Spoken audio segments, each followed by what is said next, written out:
Ladies and gentlemen, welcome back to Strawberry Hill Podcast. I'm your host, Mike Simmons, and we are here at the Shop Cigar Lounge. Thank you guys for tuning in. And before we get started, make sure you like, share, subscribe, hit that notification bell. Make sure you follow us on our streaming platforms, YouTube. Now we're on TikTok, Instagram. Follow us on all that. And today we have one of my favorite reps in the business, Mr. Josh. Nice. How do you say your last name? Bowling. I didn't want to make sure. Espinosa Josh. Espinosa Josh. We'll just keep it with that. Yeah. So how you doing, man? Man, I'm great. Yeah, sweet. I like the whole swag. I got the Espinosa Josh. Shameless plug. Yeah, you'll see these around town. That's I think right. most cigar shops kind of have either the sticker or the shirt. Yeah. You do pretty good of kind of repping you and your brand. That's pretty. Well, it makes it fun. Yeah. You know what I mean? And the shirts honestly happened because people said, "Oh, I love the sticker. How do I get a shirt?"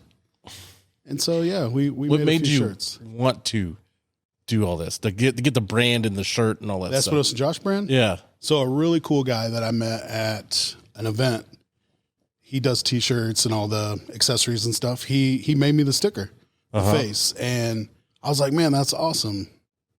Could we put my name on it? You know, and so we did the whole Espinosa Josh. It's obviously me. Glasses, hat, all that. And like I said, he made a bunch of stickers, and somebody asked how they got a shirt, and so we made some. Yeah. Now you got to start get them around, selling them, and we don't sell them. Well, then we'll got to start just giving them out everywhere. We give them out to the lucky few. Yeah. You got one. I got one. I'm repping it right now.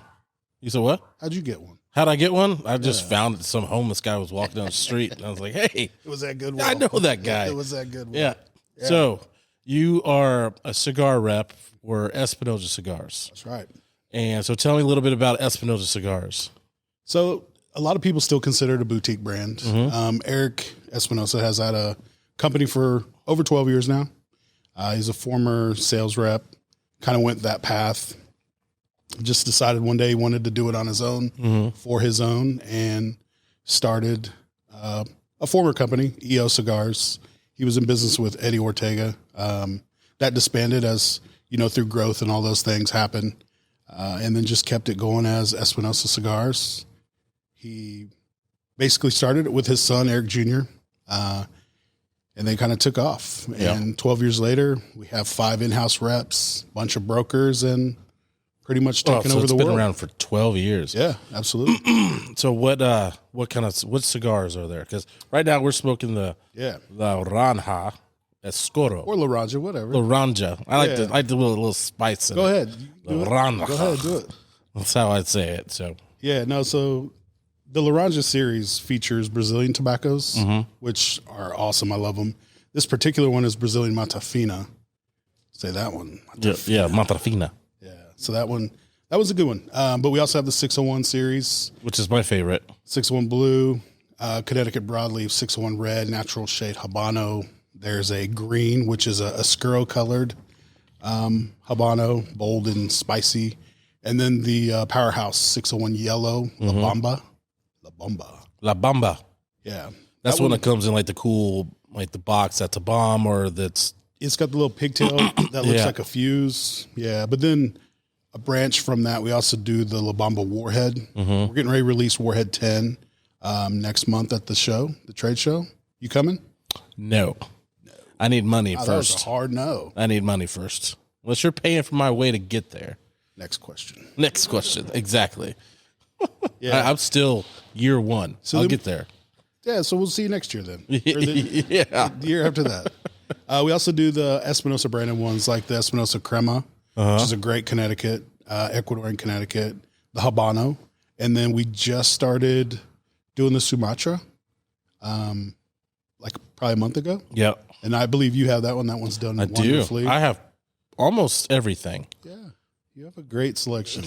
Definitely. Yeah. Definitely. So I'm going to put you on the spot. Which one's your favorite? Oh, 601 Blue, hands down. All right. Connecticut Broadleaf. It's also my favorite. I already had one today, so that's why I stepped up in flavor to this one. It's not a morning cigar per se. My morning cigar is the Connecticut Crema every day. Goes well with the coffee. Absolutely. Yeah. Yep. So we also do the cigars for Guy Fieri. The knuckle sandwich? Yeah, and I was going to get into that. So Yeah. I'm glad you brought it up. No, no. We can jump right into it. wait. So sorry, keep going. You do the knuckle sandwich. Yeah, three offerings of that. There's a Ecuador in Connecticut, Ecuador in Habano, and then a Ecuador in Sumatra in a dark Maduro wrapper. Mm-hmm. And there's some other specialty cigars that we do. You've had the collab we did with Cigar Dojo called the Sarsaparilla, which is another San Andre Bellicoso cigar. Phenomenal. We also did a Las Seis Provincia, which is a homage to the 6 growing regions of tobacco in Cuba. Eric is Cuban, so a lot of the Cuban roots. Let's see. We also did the Chef Special 23, and we did a 22 last year. We just released the Knuckle Sandwich 56, which was for Guy's 56th birthday, Guy Fieri. So, yeah, I mean, we have a lot of offerings. It's definitely a great portfolio of cigars, mild, medium, full body, the one-offs. You got a sweet option, too. We do, the Azuca, I believe it's pronounced Spanish for sugar. It's azucar. Yeah, the R is silent. That's the one time you don't roll the R. Yeah. Yeah. Azuca. That's just good. So why is it called the knuckle sandwich? So that's one of his It's just 'cause umbrella he's a companies chef? kind of thing. Yeah. Oh, okay. He's always used it. He has chef's knives that are branded under Knuckle Sandwich. We are the only project outside of his chef world that he's lent that name to. So, which is really cool. So how did you guys, how did Eric, if you know, get with Guy Fieri and was like, hey, let's make a cigar together? Yeah. So the urban legend is, well, let me start by saying Guy has been a cigar fan for a long time. If you were to read, I think it's last month's issue of Cigar Aficionado, they did a really good write-up of Guy and his desire to be in the industry. It's funny. He went to Cigar Aficionado to do an interview, and they said, there's no way we're going to put him on the cover. And just from his interview, getting to know him and hearing and seeing the passion when he speaks about cigars, they decided to put him on the cover. But originally, they were not going to put him on the cover of Aficionado.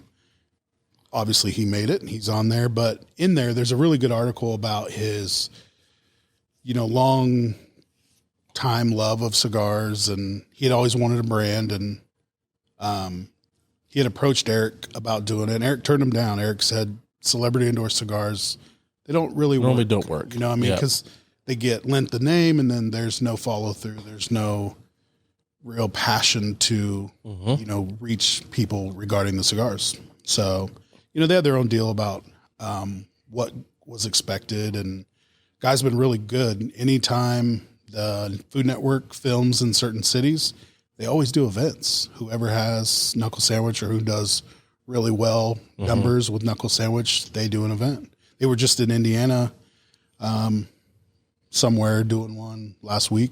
They have another one coming up. So that's the best way for a city to get Guy is based off of where he's filming. And then if that shop carries Knuckle Sandwich and does well, they get an event. So you mean to tell me that we just need to get Guy here for some type of cooking event? Yeah. So we'll just make something up and then we'll get him here. Absolutely. Yeah. That's probably, for you, he would definitely do it. We'll just hey, we're having a barbecue competition. Who doesn't have one here? Right. Get him here. Say we sold 50,000 boxes of Knuckle Sandwiches. Get him here. We could probably cook those numbers just cook them a little bit. No pun intended. Hopefully your boss isn't watching this, but we'll be all right. So how long have you worked for Espinosa for? Coming up on a year. Yeah, it's been a really quick year. Obviously have a background in tobacco.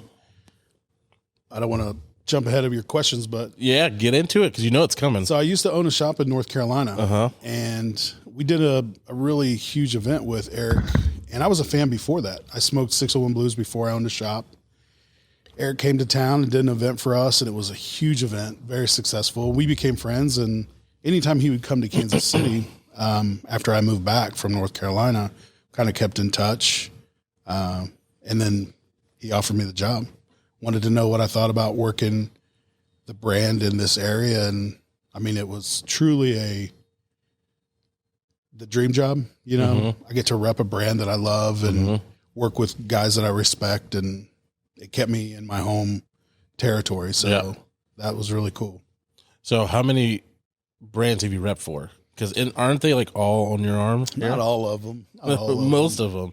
I mean, this guy's got tattoos. I do have a few tattoos. Yeah, just a few. But most of the brands he's repped are on his. Some of them are just fans. So when I first started, I was hanging out at a shop called Bull City Cigars. Durham, North Carolina is known as the Bull City. If you've ever seen that movie, Bull Durham. Mm-hmm. And a guy who's now a really good friend of mine, Jeff Amendola, he had this shop called Bull City Cigars. They had their own brand. They rolled in-house. They had a guy named Kiko that would roll about 500 a day and stop. Jesus. He only did 500 because, and it sounds like a lot, but he would stop because he didn't want his hands to get tired and the quality to go down. Well, I used to hang out there a lot. And one day Jeff's like, man, you keep hanging out, I'm going to put you to work. So, that was my foot into exploring the idea. So I would do events. I would go to bottle shops or breweries and we would sell Bull City cigars.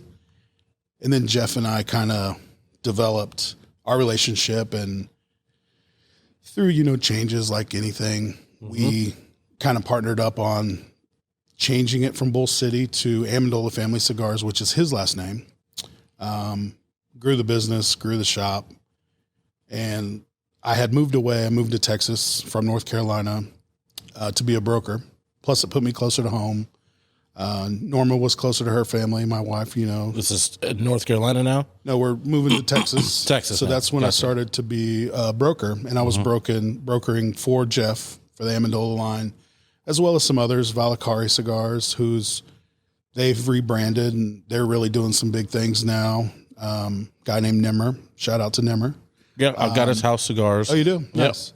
Yeah, and then FDG, Florida Gonzalez, out of Hialeah, Florida. I was repping for them. And then of all companies, Rihanna, her brother Rory Fenty had a line called Legato Lifestyle, and I brokered for them for a little bit as well. So did you ever meet Rihanna? I didn't. Yeah, it's my not worth schedule it, never lined up with hers. Yeah. So you question one, like, can I meet Rihanna? When will I meet her? Yeah, and then never. I don't want to do this anymore. Yeah, I should have said no. I should have. But yeah, so we did that for a while, and then one day Jeff called me and he said, "Hey, I really want to get the brand moved, regionally and all of that." And I'm like, "Well, what do we need to do?" And he said, "Well, the cigar shop's really getting in the way. I'm spending too much time here." Yeah.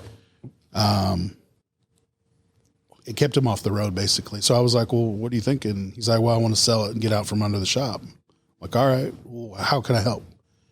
And he, no one knew that shop better than me outside of him. So we came to agree on terms, and that was like a Thursday, Friday, and I packed up what I could and I left that Monday, left Norma in Texas with her family and moved back to North Carolina. Jeez. Yeah, over a weekend, hit the ground running. Of course, we changed the name, called it Primo Cigars, which is my birth last name. My mother remarried, I was adopted and all that. But so, yeah, we changed it from a house brand only cigar shop to a full offering. And yeah, it was fun. So how long did you have the shop for? Almost 3 years. Yeah. Through COVID. That was, I bet that was tough. that was rough. Yeah. What did you guys do during COVID? That's a good question because, hopefully we never experience anything like that again.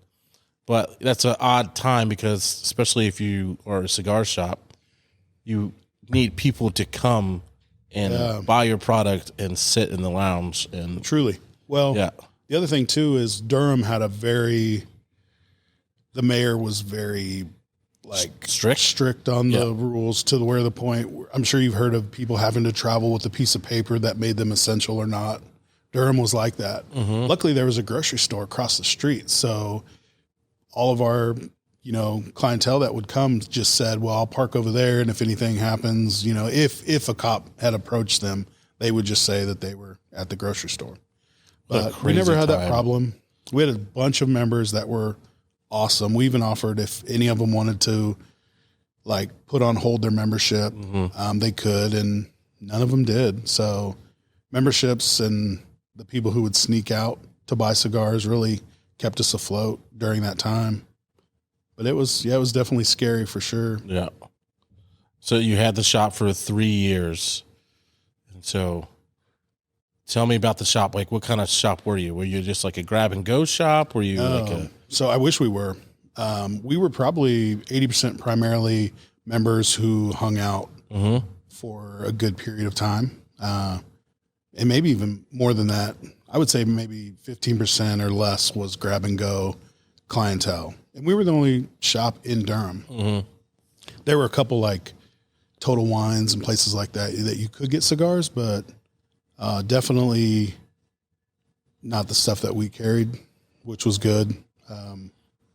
We had a great wholesaler who helped us out a lot, Dustin Purdom. Shout outs to Dustin. Yeah, he owned Cajun Cigar Czar. Great guy. He definitely helped us out a lot. But yeah, it was tough. With that dynamic of people wanting to spend 5-6 hours in the shop and maybe they only bought one cigar. So it definitely made it tough. But so you did that for 3 years. So why did you get out of that? It was just time, man. It was Hopefully time. you and I never have that conversation of the things that you're like, oh, yeah, hopefully I don't feel like that way. Here and there, and I don't want to, I don't know, bring the whole thing down, but anytime friends are involved, it makes it tough, especially with business. They always say the best thing we can do to support our friends is support their business, spend money there, give share events and things like that. And we had a great group of people who did that, but there were those few people who they were unhappy that we would close early instead of staying late to watch a fight or, things like that. And we were open noon to midnight, and there were still people who'd give us a hard time about not staying open for the I get UFC fight. Almost every night. Yeah. Like, hey, I close 10 o'clock during the week, 11 o'clock on the weekends. There are people still, you need to be closed at 2 o'clock in the morning or stay open 24 hours. Like, I have a family too I got to get to, and I can't be open all hours of the day because, in my opinion, somebody has to be here. I'm not going to just leave everybody to themselves here. Absolutely. That's just my whole law enforcement background. I can't just trust everybody. It's so easy to tell other people what they should do also. Yeah. Hey, you should do this. You should do that. Yeah. So it made it tough, but we sold it to some guys that were from Durham, and they were part of a culture of Durham that made it more sustainable, so it was the right time. It definitely was the right time. Plus it allowed me to move back to Kansas City, back home. My family's here and, things like that. So you moved back to KC. Is that when you got the job offer when you moved back here? So in order to move back, I had to have a job, right? Is that what was that So Norma's rule? Was that your rule? I mean, but that's just life. You can't move with no money. So some people do. Some of my family. Some people do. Yeah. No. So I actually moved back, and I was managing Outlaw South for Liesel and Kindle, and that got me through. That's for one a while. in Overland Park, right? Yep. 13,700 Metcalf. But then a customer came in one day, and he was like, "Hey, man, what would it take for you to come run my business for me?" And I was like, What? Yeah, and it was completely separate from the cigar industry. And, I threw a number out there, and he said, sure, whatever. And she was like, damn, I should have done more. Right, I should have.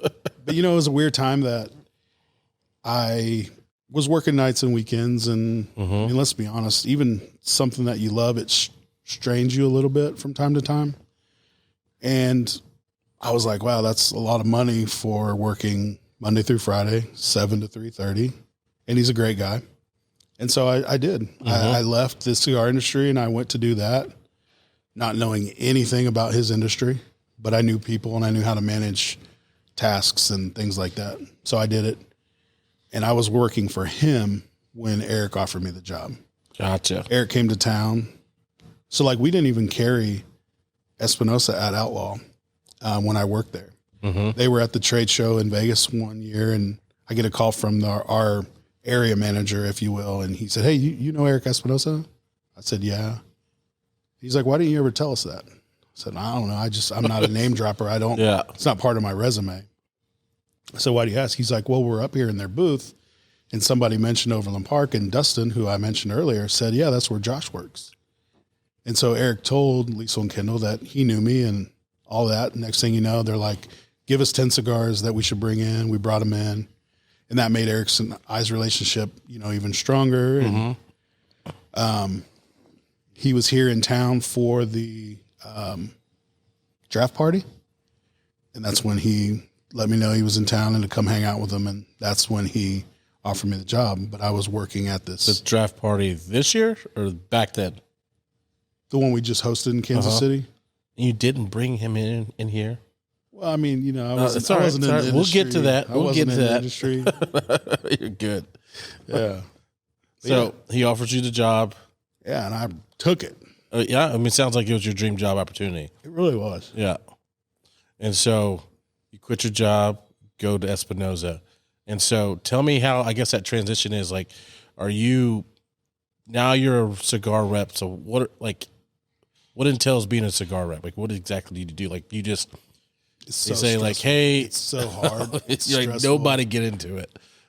Yeah, I wouldn't want anyone to get into it because it's so hard. Like you wake up in the morning. Oh, here we You go. got to figure out what cigar you're going to smoke. Yeah. That's so hard, It's so especially hard. when you make so many good ones. Mm-hmm. No, we travel, we make connections, and we build relationships, and we get to talk about a really cool product in cigars, especially if you're lucky enough to work for a company that you believe in and that you like the product, which I do. I couldn't imagine selling anything that I didn't like or that I wasn't passionate about. Yeah, and I know there's a lot of people that do that. I see them come in. I'm like, I know you don't like the product. Your job is to sell Absolutely. the cigars. I've hung out with reps personally, and they're smoking ABC instead of XYZ, what they work for. And there's an element of, and I would be lying if I didn't say it, where the redundancy or the monotony of one brand could get to you. Yeah, of course. And every once in a while, I will smoke something other than Espinosa, but I truly enjoy it. So why not smoke it? So, but yeah. So did you get to go? So is the factory, is it in Dominican, Nicaragua? So we'd use all Nicaraguan tobaccos, except for the wrappers will change. I haven't been to our factory in Esteli called La Zona.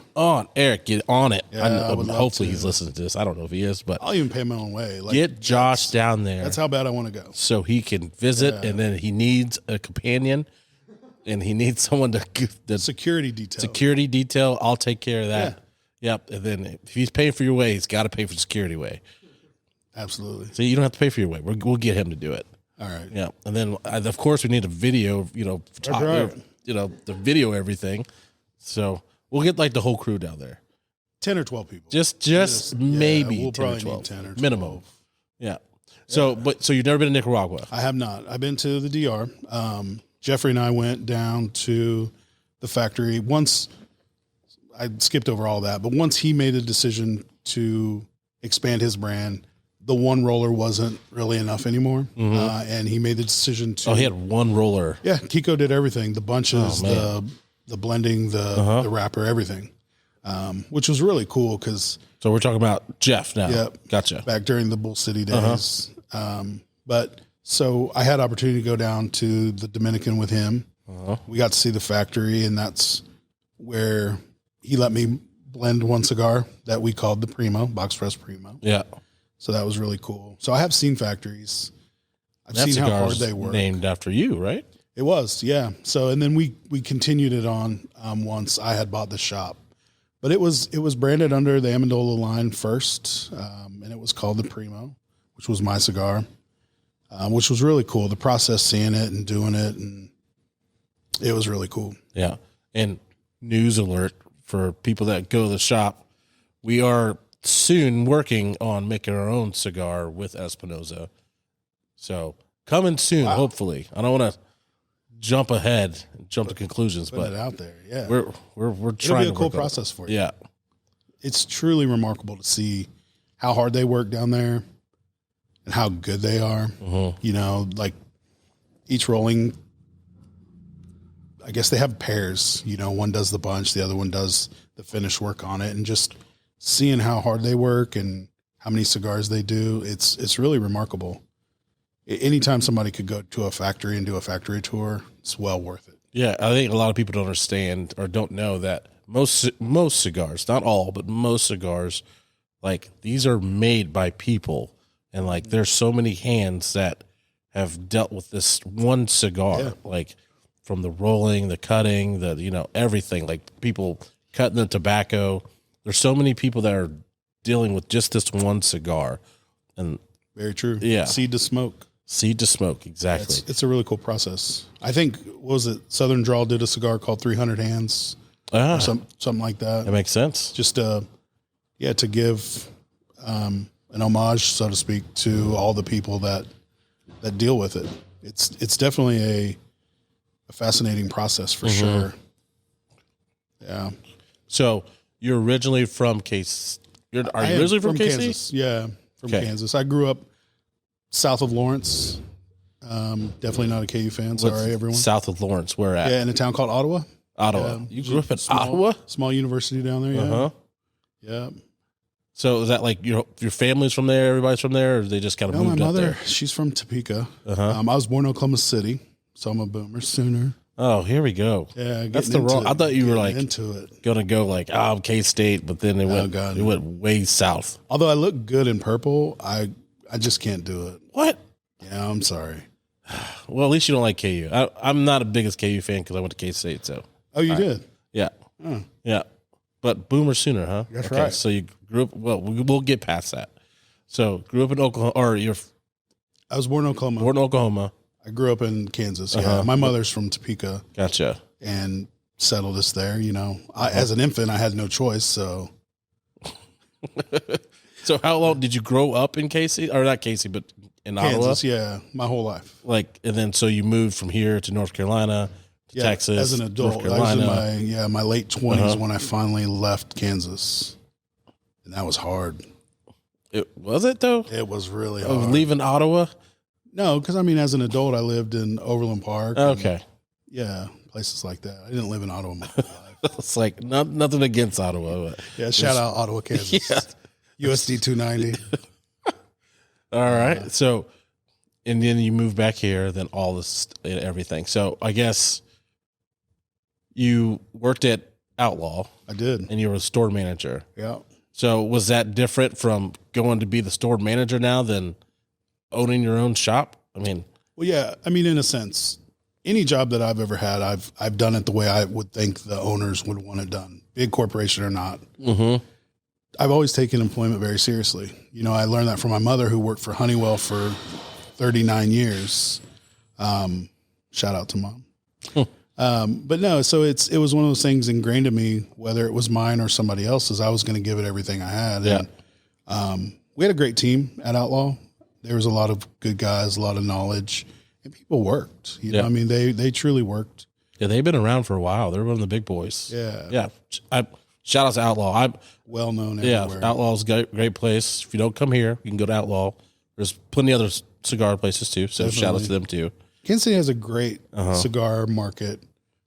A lot of great shops. And I think that's what I noticed that I hear a lot from like cigar reps and like the cigar people here is like, I think every cigar lounge is different, but like mostly all the big cigar community we have, they all go to different spots. They all kind of have their home base, but they all support each other or support each other's lounges. Definitely. And then I would say a lot of the owners actually get along. Like we're not like backstabbing each other and so on and so on. That's right. Yeah.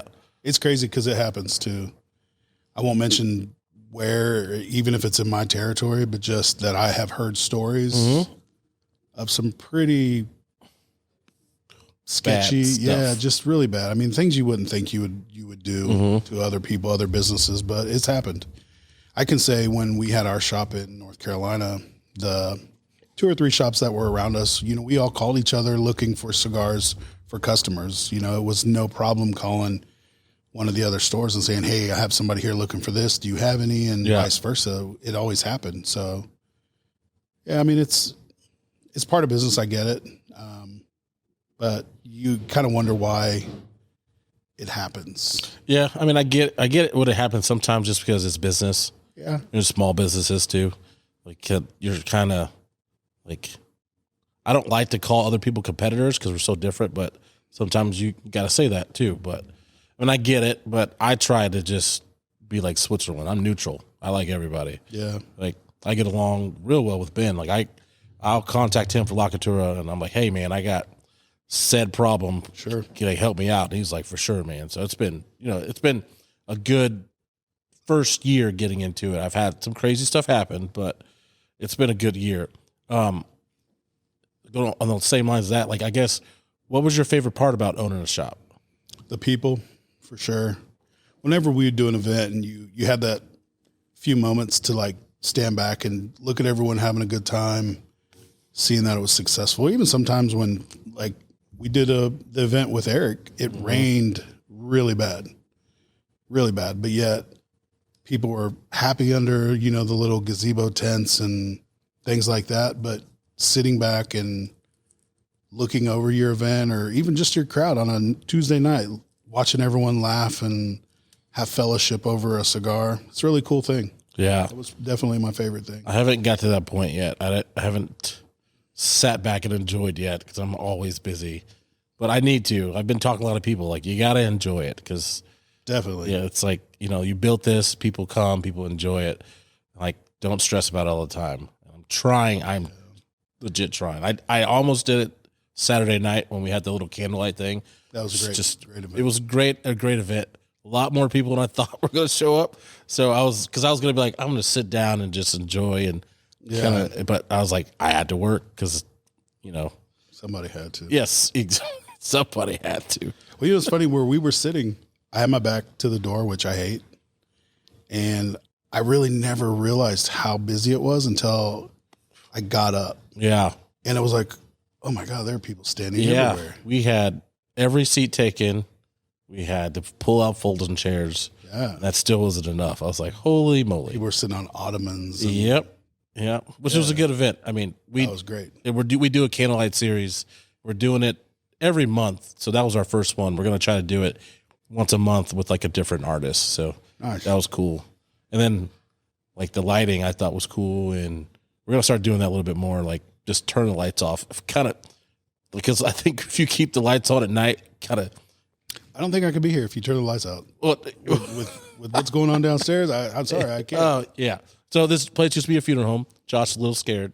I wouldn't say scared. I mean, that's a pretty strong word. Well, I would just you don't say want I to go downstairs don't like or you don't want to do what? I just don't like it. You thought there was a seance going on, so you saw all the candles. The possibility of something invoking something I can't see. It's fine.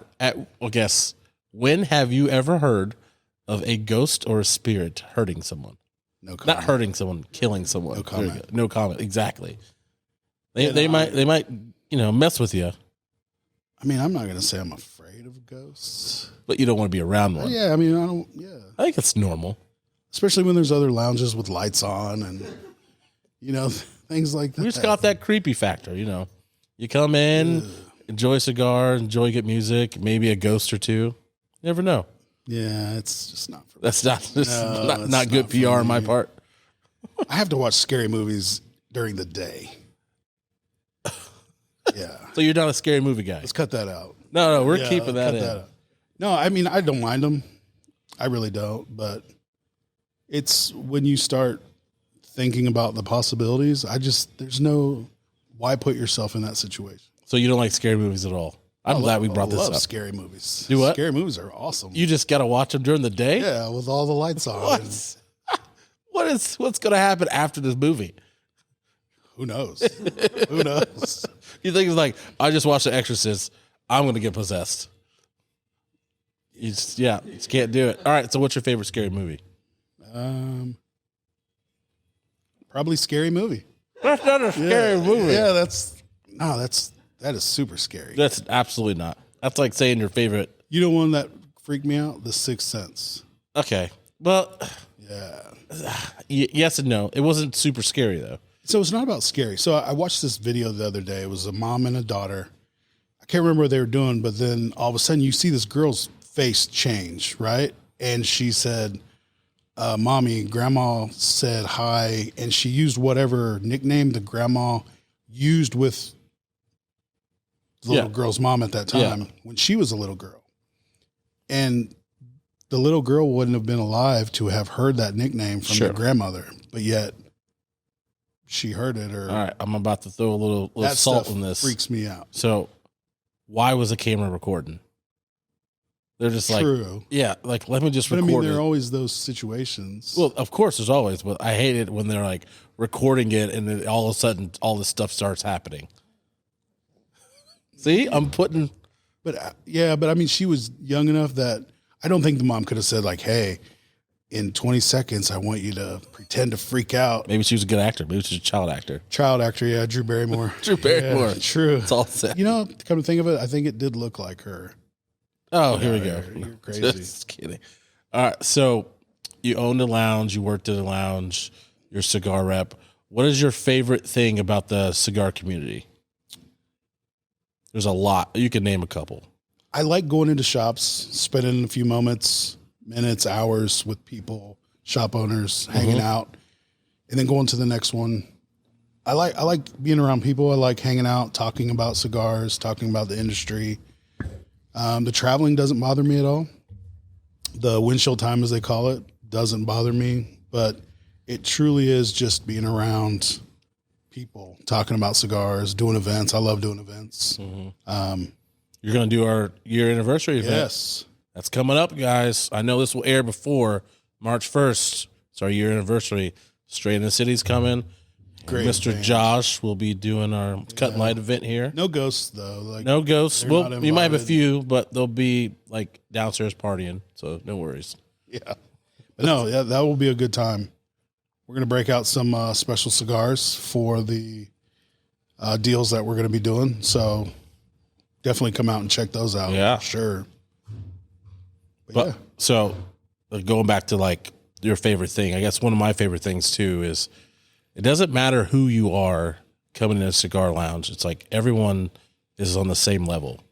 Like, cause I have people here that are CEOs of multi-million-dollar companies, and I have construction workers, and they can sit like we are and just have a conversation and smoke a cigar. And I tell people, like, you're never going to see that anywhere else, because those two people might not ever be in the same place at the same time. Right. But here they are, and they're not talking about work. They're just kind of chilling, relaxing, and having a good time. And I tell people, it's like, in the cigar community, it doesn't matter what you do, who you are, what color you are, anything. As long as you're a good person and you like to sit and relax and have good conversation, you're going to have a good time. Yep. That's definitely one of the things that kept me in cigars when I was younger. I've been smoking since I was 20, you know, here and there. I'd have one. And then I found a really cool lounge in Raleigh, North Carolina. And there's a CEO that we would sit with. And I mean, you wouldn't know it until somebody else mentioned what he did for a living, but you have the cigar in common, talking about a cigar. And yeah, it's definitely one of the cooler aspects of the industry for sure. Really the people are what I enjoy the most about the industry. So what got you into cigars? You said you've been smoking since you're 20? Yeah. So I was, former life, I was working for an insurance company, and we had a Wednesday. You. Well, not like selling insurance or anything like that. You can't like, hi, I'm Josh. No, Progressive Insurance. More the data stuff. But we had a golf league on Wednesday nights. We played at Overland Park West. I think it's called something else now, but we played there, and the older guys invited us to stay afterwards and have a beer and a cigar. And I'm like, a what? So, you know, they gave me one, and I was like, man, this is really cool. Sitting here, listening to everyone talk, having a beer. And, it was what really got me thinking, man, I want to do this more often, you know. And it wasn't anything that I hit the ground running on. I had to make my mistakes, and I smoked stuff that I probably wouldn't touch today, but it was just really cool. And even as a shop owner, I would tell people, you may not remember your first cigar, but you'll remember the first experience that you had smoking it. And truly, that's what it is. It's more of an experience, having conversation with people and after a long day or a celebratory cigar or what have you, that I enjoy the most. And I do like to smoke by myself on the I love those deck. type. Especially if it's nice outside. Yeah. That's my favorite. I love that. Yeah. So what was your first cigar? Do you remember? I do. It was a green tube Macanudo. That is, golf course cigar. They had them there. So, yeah, it was. Did you inhale? I don't remember. Probably not. Yeah. Yeah. If anything, I probably was a quick puffer, the in and out, just quick. Yeah. To where people would be like, are you even smoking that? Like, I have no clue. Yeah, I really didn't. But it was a cool experience. My first cigar was the Rocky Patel Decade. And it was after I graduated the academy. And I didn't know what I was doing. I knew I wasn't supposed to inhale. So I probably was quick, just in and out. I know it sounds weird. Get the smoke in, get the smoke out. And that's when I kind of like, hey, you know what? I kind of like this. And then I went up. My second cigar was a Liga Privada. Oh, wow. Yeah, my dumb self. I was like, all right, that was a medium to full cigar. I was like, let me get like the heaviest one I can get. Yeah, they're pretty strong. And yeah, I remember smoking that and not being sick, but it put me down for a couple hours. I was like, ooh, I think I'm done. Yeah. But now that's like my favorite cigar, or one of my favorite cigars, because now I'm like a full body kind of guy. Yeah. Yeah. I like full flavor. Yeah. And then, of course, I start smoking the sweet ones. There's nothing wrong with smoking a sweet cigar. Because that's, here we go. This guy's, I'm trying to make him smoke something else. I always tell him, like, hey, grow up, Peter Pan. Yeah. We can't be that young forever. That's but right. Nothing wrong with it. It's just not my forte. Still one of the highest grossing cigars out there. It's the acid line. I mean, yeah, just not for me. I mean, I'll never cigar shame anybody. Maybe my friends or yeah, that's what I do. I'll do my friends, like, hey. but I'm never going to tell anybody that wants to go in there and buy a Deadwood or something like, oh no, don't do that. Like, please. They smell good. I like the Deadwood. They smell good. Yeah. So going along the lines of that, the sweet cigar stuff, I know Congress and stuff has been trying to get rid of it. What are your thoughts on it? I mean, to touch the premium cigar industry, it's an overreach in my opinion. I know they have their little video of putting all the Swisher Sweets and, all the different crazy colored packaging on a table and kids saying, "Ooh, this looks fun." I don't think they're marketed toward kids. No, not honestly. at all. I mean, I don't think I've ever seen a 15-year-old kid smoke a cigar. Yeah. I know there's probably some out there, but I haven't personally seen it. And I don't think it's a big market for cigars for younger generation. I mean, if anything, it's something learned in the home. Uncle Bobby smokes Philly blunt grapes or, Black and Milds or what have you. But I don't think it's anything that the industry itself is marketing toward the younger generations. No, not at all. So I definitely think it's an overreach on their part. I don't think it's good for the industry, period, just because when you start restricting things, it would touch broad scale. If they were to go just after flavor, that'd be one thing. Which I still wouldn't support it, because your man over there, he deserves to smoke sweet. He deserves to stuff smoke something. Yes. Even if it's a cherry chocolate cigar or whatever. Cherry Jubilee. Yeah. Whatever. So how many cigars do you smoke a day? That's none of your business. No, honestly, like Jack, I hope you're not watching. Jack Tarano, director, national sales director for Espinosa. I will say this. I have a problem. That you rep Espinosa like crazy, and it's awesome to see. Like it truly shows that you really love the cigars in the company. Thank you. And I'm not just saying that just because you work there. I'm just saying it because just even looking at everything that your social media, what you're doing all the time, you're always repping Espinosa. And truth be told, because if somebody had tried to call me out on it before, I do not reuse photos. Yeah. Somebody's like, "Oh yeah, you just do the same photo every morning." And it's to the point where I try and change the way the cigar you gotta lays get on like my a different coffee or background, put a like different put cutter, a different pen or something. Yeah, maybe a newspaper with a date. I don't know, but to answer your question, I mean, it's what, 1 o'clock. This is my 5th cigar. Oof. Yeah, that's. And you got at least 3 or 4 more in you. Yeah. Oh man, I'm like I can only do like 2, maybe 3 a day, and that's pushing it. Well, true. So back to the traveling in and out of shops, how can I be the cigar guy if I'm not smoking? That's very true. Yeah. Not that there are reps out there who don't really smoke or may not smoke often or whatever, but I just feel like, how can I gain your trust if I'm not smoking my product, right? But there are times where I think there's just that boredom smoke that you might have, which still equally is good, but maybe I could cut out 1 a day. Nah, you're good. Keep it up. I'm trying to be like you one day.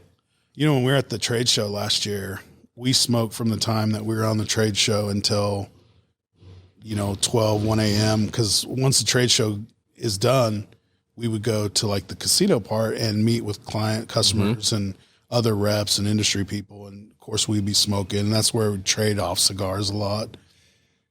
But I mean, you're probably smoking 12, 15, At 16 a day. Yeah. Because it's one right after another. Yeah. Because again, you're doing meet and greets with your shops and meetings. And again, you're the cigar guy, so you should be smoking. Yeah. And we do. And it's crazy. So how many states do you have to go to? So I have Kansas, Missouri, Nebraska, Iowa, and Minnesota. And how many shops do you think you got? Currently, I think I have less than 100. And you guys got the whole U.S. territory. We do. And you have 5 brokers? I have 5. Oh, no. So there are 5 in-house reps.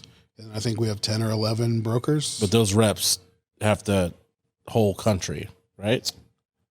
Are the in-house reps? Yeah. No. But they deal with the brokers too. Yeah, the brokers are included into all the states and things like that. Like we just added one who does, Arizona, New Mexico, Colorado, and maybe Nevada or somewhere else. I'm not sure. Chrissy, shout out to Chrissy if I can do another shout out. Who's Chrissy?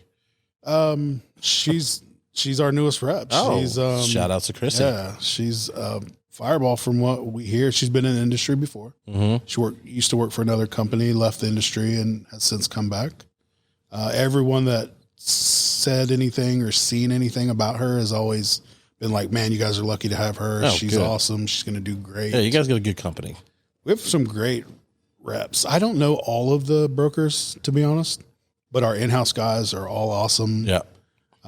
We just got Brandon Luna from McAuliffe. Yeah. Brandon's a good dude. He's doing the Texas, Louisiana, Oklahoma, and Arkansas territory. Mm-hmm. He's awesome. Then we have Tyler Jones up in the upper Midwest. Him and I go back and forth on who really has the Midwest. He does huge numbers, so I'm sure he gets that title as the Midwest guy. I'll just take don't worry. We'll try to inflate the numbers here. Yeah. Then we have Gavin down in like Atlanta. He has the Carolinas and all of that down there. So we have a great team. Love being on this team. How often do you have to travel? So we write our own schedules, essentially. So is that like a normal thing with reps? From what I understand, I haven't heard anybody say, oh, my boss dictates where and when I travel. But as long as we're out hitting the road, seeing shops, the problem comes in when Mike from the Shop Cigar Lounge calls and says, hey, I want to put this order in. By the way, I haven't seen your rep. So that's when it really becomes a problem. Mm-hmm. But I'm usually on the road 18 days out of the month. Like tomorrow I'm going to St. Louis. So I'll be there till Friday, have an event in Lee Summit Friday night. Then next week I'll be in Nebraska and Iowa, coming back that Friday for your event. Yeah. Saturday, whichever day the first is. Yeah. So it's kind of one of those deals. And then obviously doing the home market of Kansas City. Yeah. I spend a week doing that. But it's cool. So you're telling me if the way I need to see you, if I miss you, you won't. I just need to call like, hey, I haven't seen Josh in a while. If you want a different rep, that's how you do it. That's how you handle it. But I can assure you. You come in here a lot, and I appreciate it. Like I tell people, like, you're actually one of my friends. Yeah, absolutely. So you're not just a rep. You're actually one of my friends. And I really business will take care of itself. Yeah. I truly believe that. Yeah, because a lot of times you come in, we don't even talk shop. We just hang out. We chit chat about life, and then before you go, we're like, "Hey, we need to put an order in or something stupid." Yeah, definitely. So you've been in the cigar world for a while. You've been in lounges, owned a lounge, ran a lounge. What makes a cigar lounge work, in your opinion? Because you've seen a lot. Yeah, I'm not like, we're not shitting on any cigar lounges, but in your opinion, what makes a cigar lounge work? The people, both the workers and the clientele. I mean, if you have a shop that they don't include everyone, where they're not real welcoming and, hey, take a seat, enjoy the lounge, have a, whatever. And all they are is the turnaround in and out business. It might, be sustainable, but it really starts with that opening greeting from whoever's working. It could be your very first time into a shop, and if the guy behind the counter is too busy looking at his phone to even see you when you come in, you're already up against the wall. Mm-hmm. And then if you walk into the humidor, and it's kind of a double-sided blade. With there are those of us who want to be left alone. Yeah. In a humidor, and then there's those people who do require help, and the help's not there. So it's kind of one of those weird deals where, in my opinion, you need to let people know, hey, I'm here to help you if you want help, but I'm not going to hover over you either, so you can look and not feel dumb while you're doing it. Yeah, when people go in the humidor, right before they go in, I always say, hey, if you need any help, give me a holler. And then I'll wait, like, if they're in there for like a minute, like, and they haven't came back out, then I'll kind of go in like, you need any help? Yeah. And if they're like, no, I got it, I'm like, cool. And I walk out. Like, I'm one of those guys, like, if I go into a humidor, like, you don't have to, like you might tell, I'm okay with you telling me like what's good and what's moving, but like, you don't have to hover over me. Like I'll find something, trust me. It might take me 10 minutes, but my favorite's always, what brings you in today? No, I ordered a glass of water. Yeah. I just wanted to get some chocolate milk. Do you have it? No, no. But yeah, no, I definitely think that, and then having a good clientele, people who support the business, who support the idea of what it costs to run the shop and to keep it open. And, that we had a lot of people that would buy cigars online and come in and want to just use the shop. And that's the wrong mentality. Yeah. If you want a place to be open, help keep them open, spend your money there, patronize the shop, be a good customer. But with that, I think that's what makes shops successful or not, is both the employees and the customers. I'm going to hit back on that. So I think a lot of people, it's like that unwritten rule of a cigar lounge. Like, if you come in, like, you can have your own stick. That's fine. You can smoke your own stuff. But it's like, if you come in, the way to support a cigar lounge is to buy a cigar from them or buy something from them to support them. Because it's like, we aren't just like, we can't keep this place open if you're not buying anything here. Yeah. And I don't think a lot of people realize that. Like, I mean, of course, it's a great place to sit and have a smoke, and if you have your own stuff, but it's like, you got to support us in some, way and form. And, most of the time, like, the unwritten rule, you go into a lounge, you buy a stick. Right. That's, even if you have your own stuff, just buy something, and then you can smoke your own stuff, but at least buy a stick. And if that gets lost. Absolutely. And, one cigar is not going to keep the lights on. No. People used to say that, oh man, you must be doing well. You must have all this money. And there's not as much money in cigars as people think. Yeah. People always like, oh man, you're killing it down here. Like this, there's not a lot of money making it or running a cigar lounge. You have to move a ton of cigars. Yeah. I really just do this because I love it. Like it's hard to make this a living, but if you figure it out, you can make it work. But I'm not looking to be a millionaire off this thing. Right. No, I mean, I wish sometimes people understood the numbers better than they do. Because I think if they did, they would be more supportive of whatever business they're sad to see go when it closes. Yeah. You know, they're like, oh man, this place closed Tuesday or whatever. It was the last day. And it's like, yeah, but if you only go there once a month, you know, or once every other quarter or whatever, how do you expect them to stay open? Yep.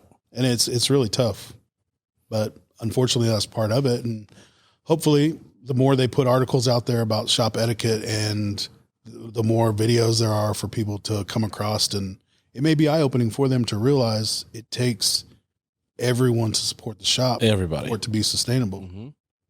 Yeah, definitely. All right. So I'll buy one before I leave. Don't you're good. You don't need We're closed today, so it's all right. Oh, good. Here I go, God. Woo. All right. So we're wrapping it up here. I got one last thing. You're a big Chiefs fan, which I appreciate that, which is my whole life. You're Oklahoma and this and that. Whoa, Yeah. I'm sorry. Hey, at least you're a Chiefs fan. Yeah. So what did you think about the last Super Bowl? It was awesome. It gave me a heart attack for 3 quarters. I felt like I was going to be sick the whole time. But, you know, the thing about that, those of us who have been fans, you know, we were there through the bad things that happened on one Arrowhead Drive with a former player and, you know, the coaching things and the dismal seasons. I mean, pins and the. So I feel like we deserve it. You know what I mean? Yeah. I'm glad it happened the way it happened, ultimately winning in the end. But yeah, I mean, it made me sick for 3.5 quarters watching it because I am that big of a fan. I'm a huge fan. And I'm the type of fan where if one, Isai, you might have to get this over here. If one thing happens bad, I'm like, oh, we're the worst.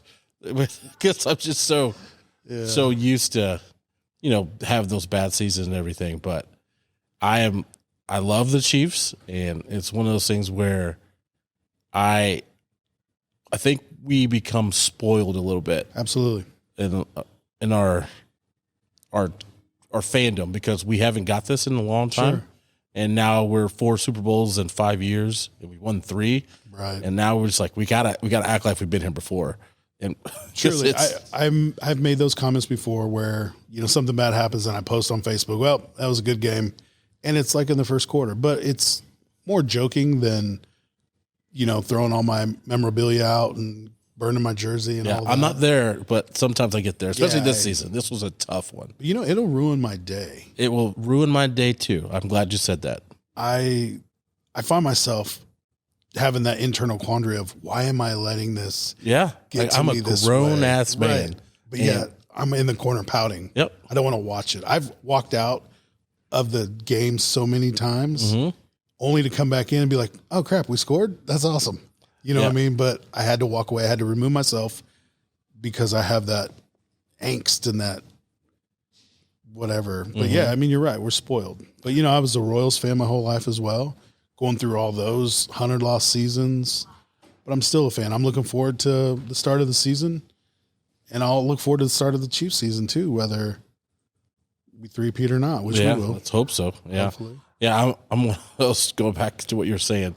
If the Chiefs lose, I can't watch SportsCenter or ESPN, listen to the radio for like a week until they win again. Like I can't hear people bashing them. Yeah, I do. Like only I can bash them. Right. Nobody else. Yeah. They haven't deserved the right to be able to do that. Yeah, exactly. Like you haven't gone through all those years of just horrible football.